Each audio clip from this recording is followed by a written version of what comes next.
Hello, I'm Jim Lampley. Welcome to this look back at the stories behind Tyson Douglas, one of the most memorable fights in 30 years of boxing on HBO. Mike Tyson made his first trip to Tokyo in March 1988 for a rapid destruction of former titleist Tony Tubbs. By the time of Tyson's next Pacific crossing 2 years later, his life had become an earthquake, an unrelenting series of seismic tabloid shocks, and the specter of the big one loomed closer than anyone on this bad planet could possibly have imagined. In February of 1990, 23-year-old Mike Tyson was about to enter the ring for the 38th time in his professional career. The fight was taking place in Tokyo, Japan, and his opponent, as usual, was paid little heed.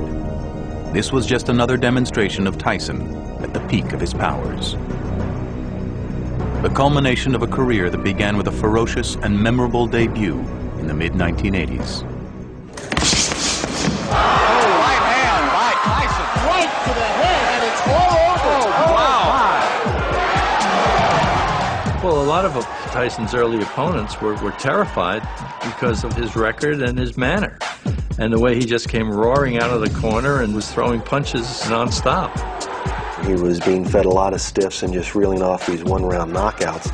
He was doing it so spectacularly and so routinely that you could hardly help but get enthusiastic about this. They're always drawn to the big punch. The big punch is something out of the primordial ooze that we cannot deny. Now, I've seen Tyson hit guys and just remove them from the consciousness of the earth. In 1986, Tyson, at age 20, became the youngest heavyweight champion in history. And we have a new era in boxing. He wasn't just winning fights, and he wasn't just knocking out everybody. I mean, he was knocking them out in the first round, and it looked like this was his destiny. By the end of 1989, Tyson had muscled his way to the top of the heavyweight ranks, and the only legitimate challenger left was Evander Holyfield. Their meeting was much anticipated, but slow in the making.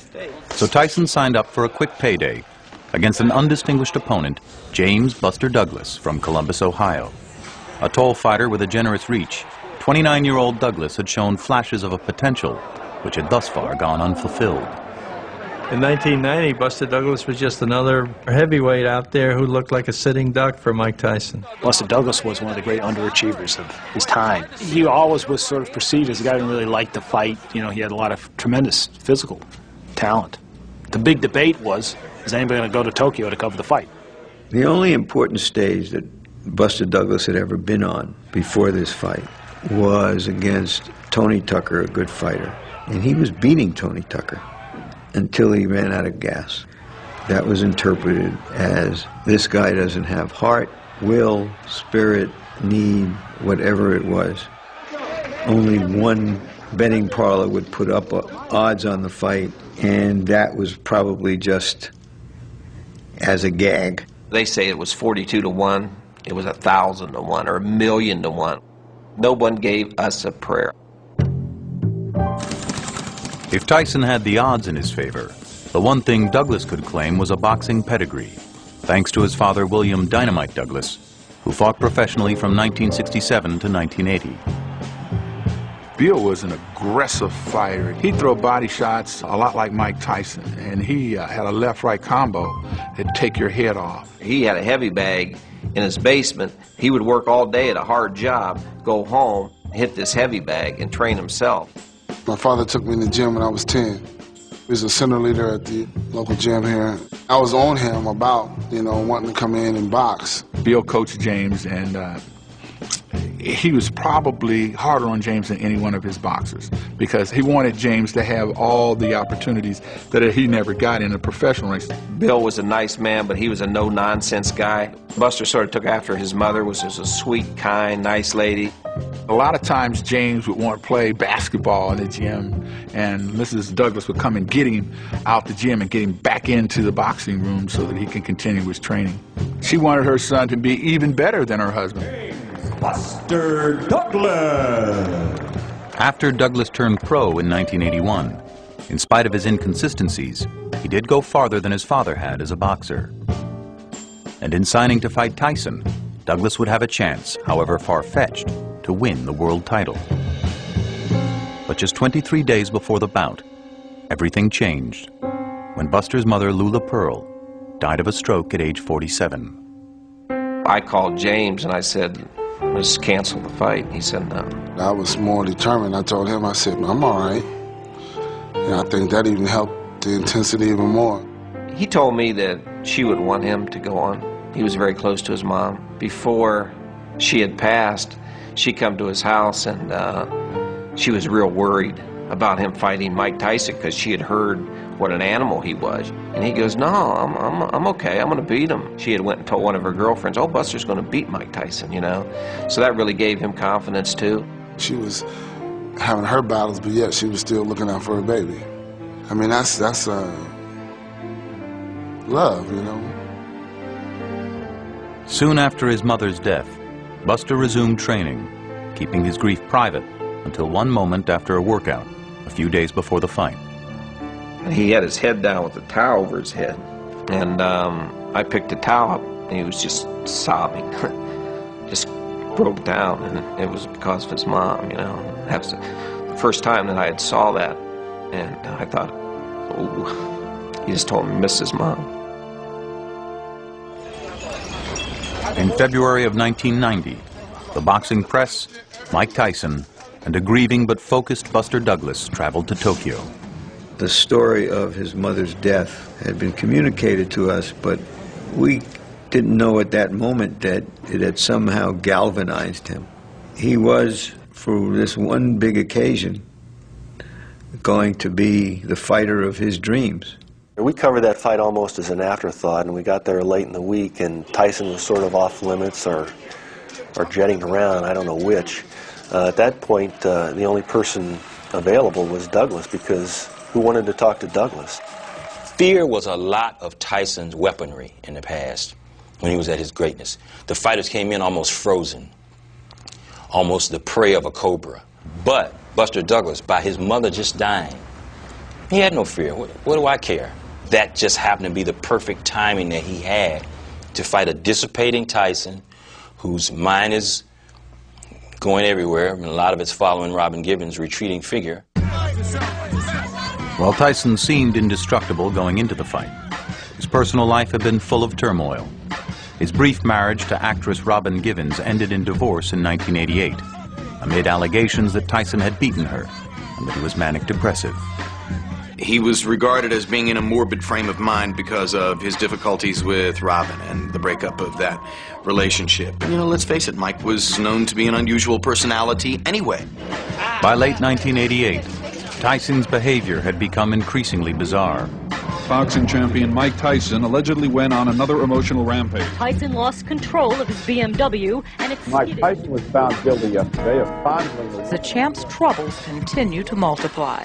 At the same time, Tyson was taking apart his old management team and bringing in the new, led by controversial promoter Don King. Gone were manager Bill Caton and longtime trainer Kevin Rooney. Replacing Rooney was Aaron Snoll, who soon found out that he had an uncooperative fighter on his hands. He no longer wanted me to run with him. He didn't want to be bothered. He said, if they come and get me to run, I'm leaving up out of here. And that was his attitude. In a workout in Tokyo, Mike was sparring with Greg Page, and he got hit and went down. He looked at me when he went down. I said, get up. And he got up and came over like this, and I wiped his gloves off, and I told him to go back in there. I had sat down one night, and I talked to Mike. I told him, you're not Superman, and the best that I know about this game, the things you've been doing and how you've been doing it, you're headed for a butt whooping.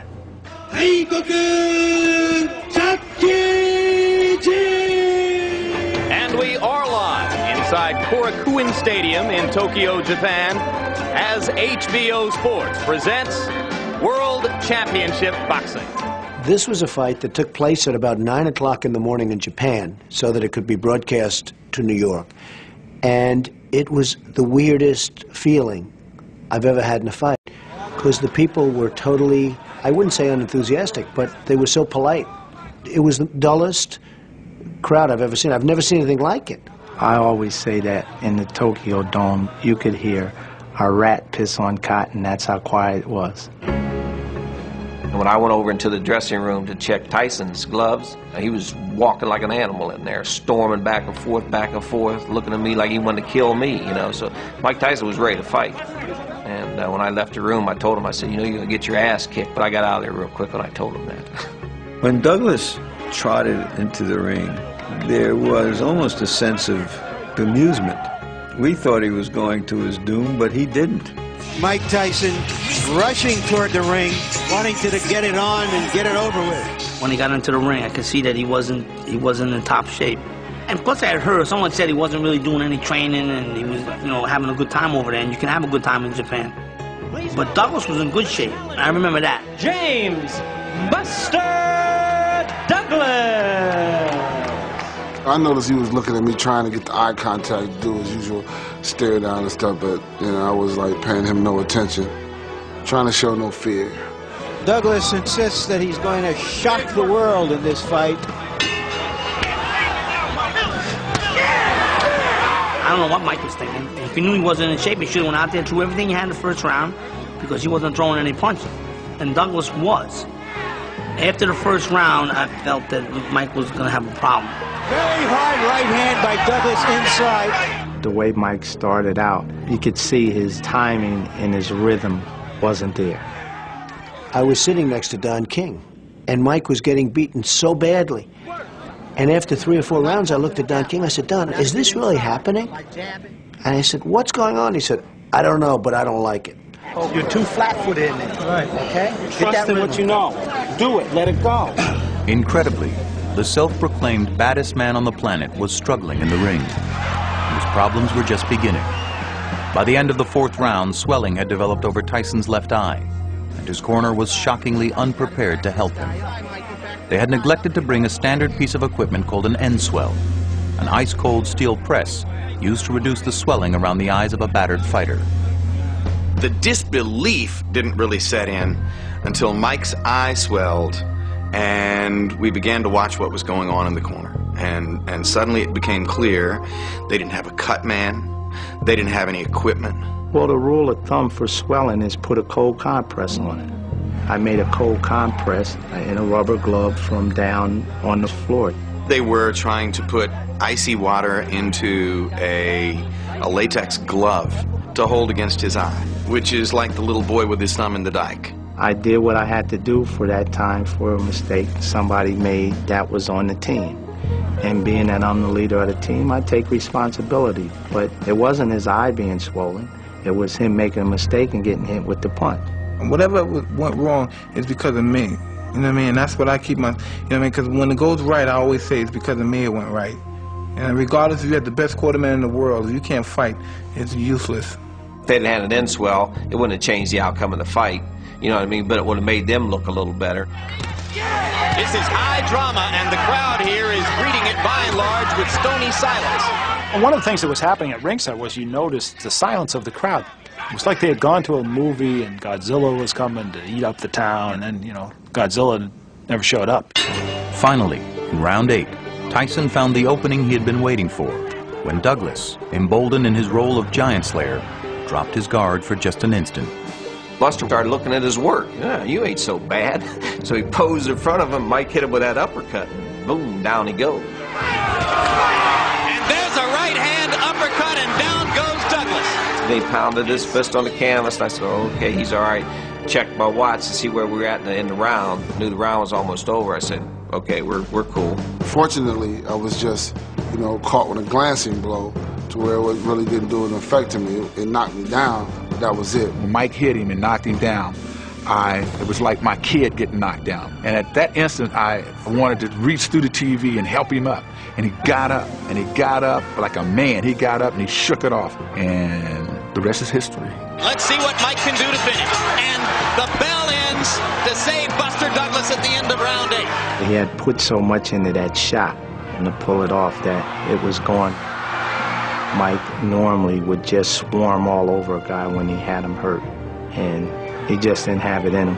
And Mike has slowed down, maybe a tiny bit arm weary. He hits the guy with his best Sunday punch, and the guy gets up, He's like, oh, if that don't take, you know, the desire out of you, nothing will. Douglas coming back with a left and right. Tyson is wobbling. Douglas wailing away. Tyson, who had absorbed tremendous punishment, was unable to summon the energy to capitalize on the knockdown. Douglas came back strongly in the 9th round and sensed that Tyson was a spent force in the 10th. The fight of Douglas's dreams was now the fight of his life. I started popping him with them jabs, seeing he wasn't moving as much as he was before. Then I pivoted, you know, where I got leverage and came up with it, you know, a real good uppercut. Bow. Oh, the uppercut! And I swear, if Mike Tyson's neck wasn't so big, it'd have ripped his head off. When he hit him, I actually went like that. I swear to God, I did. I went like that. I thought maybe he knocked his head off. He hit him so hard with that uppercut. And then he just come with combinations and just drilled him. He fell right in our corner. I said, you're done. Stay down, Mike. I said, oh, shit. That's what went through my mind. What an uppercut by Douglas, and down goes Tyson. And I'm thinking crazy. I'm saying they won't allow me to fight if I don't have the mouthpiece in my mouth. So I'm grabbing for the mouthpiece. It was over. I tried to get up, and I was hazy. I didn't know where I was at. It's over. It's over. Mike Tyson has been knocked out. At the end of the fight, he asked me what had happened, and I said, you got knocked out. He wasn't feeling too good. His eye was swollen shut. He wanted to break down and cry, but he held himself together. He took his butt whooping like a man. And new heavyweight champion of the world, James Buster Douglas. Let's go ahead and call it the biggest upset in the history of heavyweight championship fights. Buster beat him at his best. And that myth about him not being in shape, that's not true. Because if he wouldn't have been in shape, he'd have been out there in about the 2nd or 3rd round, because Buster was humming him. He just got his butt handed to him, and that's the excuse that he tried to use. Why did it happen, James? Because I wanted it. Why? Why did you win this fight that nobody on the planet gave you? His mother. In what way? God bless her heart. People around him were saying, let's go, let's get out of here. You want to go, James? No, let him talk. But that was his moment, and he wanted to speak. And I remember myself very clearly saying, let's just follow him as he's dealing with these extraordinarily human emotions. I'm just feeling real good and finally able to exhale with all the things that have been going on that I had to keep inside. The main thing I wanted to do was express my joy for my father and my mom, but my father. And Dad, this one is for you. I love you. He's my hero.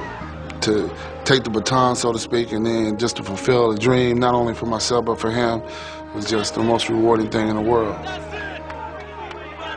But in boxing, nothing is ever as simple as it seems. While the world had witnessed a stunning upset victory, Don King would brazenly claim that the real winner was Tyson. I said, I told you, Don, I told you we were going to kick his butt. And he says, get away from me, I'm protesting. I said, protesting what? King claimed that when Tyson knocked Douglas down in the 8th round, the count went long and should have been ruled a knockout in favor of Tyson. Though tradition holds that the defeated champion keeps his belts, in the chaos following the fight, Russell snagged one of Tyson's belts, figuring that in the event of a protest, possession is 9/10 of the law. They were all looking for the belt. I gave it to Buster when we got back. I said they could protest it, but they can't take the belt because we got the belt. And then it starts with the, you know, accusations, well, they might not let you be the champion. You might have to relinquish the belt and fight again for the belt. You know, it's like, well, you might have won the fight, but you're not going to enjoy being champion. Word came that there was going to be a meeting back at the scene of the crime. You didn't know what was up, but you knew it wasn't going to be good for Buster Douglas. It was one of the most contentious press conferences I've ever seen. The door banged open and they walked to the side, and the image in my mind was, now you know what it feels like to be working at a 7-Eleven at 4 in the morning when they come in to rob you. And there's nothing that you can do. Here they come. Don King perhaps because he wasn't in America, was behaving with amazing impunity and bravado. I mean, he just assumed that he could overturn this decision, this knockout, with no problem at all. And for a while, it looked like he would. Everybody has seen the facts, and the facts are irrefutable and incontrovertible. First knockout totally obliterated the second knockout. You know, claiming that Douglas had been knocked out. Well, Douglas hadn't been knocked out. The guy said 9, he got up. This is boxing baloney. This is not true. King went to the videotape, questioning the accuracy of referee Octavio Mayron's count. But according to boxing rules, the ref in the ring is the ultimate authority. And even if the count as executed by Mayron was slow, it was final. More important, Douglas was on his feet at 9 and ready to fight. Silenced by the public's vocal support for the new champ, King abandoned his quest to take back the title. When he came home, it was like nothing I'd ever seen before. The pride that the city had, there was so much excitement, and it was amazing how many people admitted they were on the bandwagon. We knew you were going to do it, Buster. And the news was just rocking with James Buster Douglas from Columbus, Ohio. He was like a king in this community because he represented someone getting to the top. We went to the parade and we went downtown City Hall, and they had this big stage set up, and as far as you could see, there were people. It was like hanging around with Michael Jackson, the Beatles, Elvis Presley. I always told him, I said, you're like Elvis Presley. Hanging around with you is like being with Elvis. Everybody wanted a piece of him, you know, because he was the guy that beat the baddest man on the planet. I was embraced, you know. That was cool, nice reception when I came back. But that was a lot of demands. You know, I got to do the talk shows.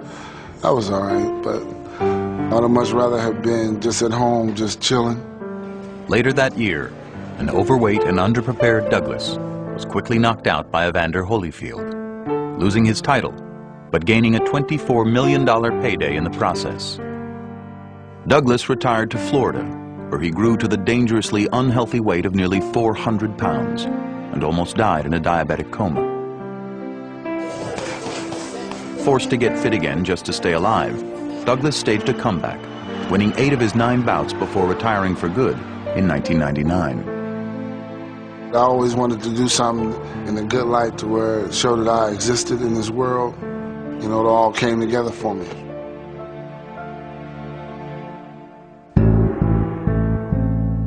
As for Tyson, after losing to Douglas, things would only get worse. He fought just 4 more times before being sent to prison in March of 1992 for the rape of a beauty queen. And after being released 3 years later on parole, he returned to the ring a caricature of what he once was. Between ear-bitings and angry outbursts, Tyson continued to make headlines. But the aura of invincibility was gone. Looking back now, the Tyson-Douglas fight is really the beginning of the end for Mike Tyson, because Douglas exposed him as a guy that can be beaten if you're not afraid of him. Just keep chopping on him. Just keep chopping on him. And eventually he's going to go. And that's what happened. As you seen over there, he was flat on his ass. That's right. Yeah. The blueprint that existed for how to fight Mike Tyson was executed by Buster Douglas. Nobody knew that he was capable of it. The ring was his refuge. And once he lost that image of being a monster destroyer, of being untouchable, then he had to face something closer to real life, and that's a very, very difficult prospect for him. Mike Tyson will be okay. He'll be all right. Regardless of what people would like to see happen to me, like people say, oh, he just wanted like the rest of the fighters. Nada. I doubt that seriously. And that's why I guess people are upset, because they really wish that would happen. He was like one of those guys just there to flare briefly, and now that that's dimmed, I think it's going to be a long journey out. Douglas turned out to be just as badly programmed for success in 1990 as was Tyson. Evander Holyfield immediately knocked Douglas out, but another 6 years would pass before Tyson and Holyfield finally met, and by that time, Iron Mike had lived several more damaging lifetimes outside the ring. Through all the upheaval, Tyson remained the sport's most famous and infamous figure and its biggest box office draw. Thanks for watching The Tale of Tyson Douglas.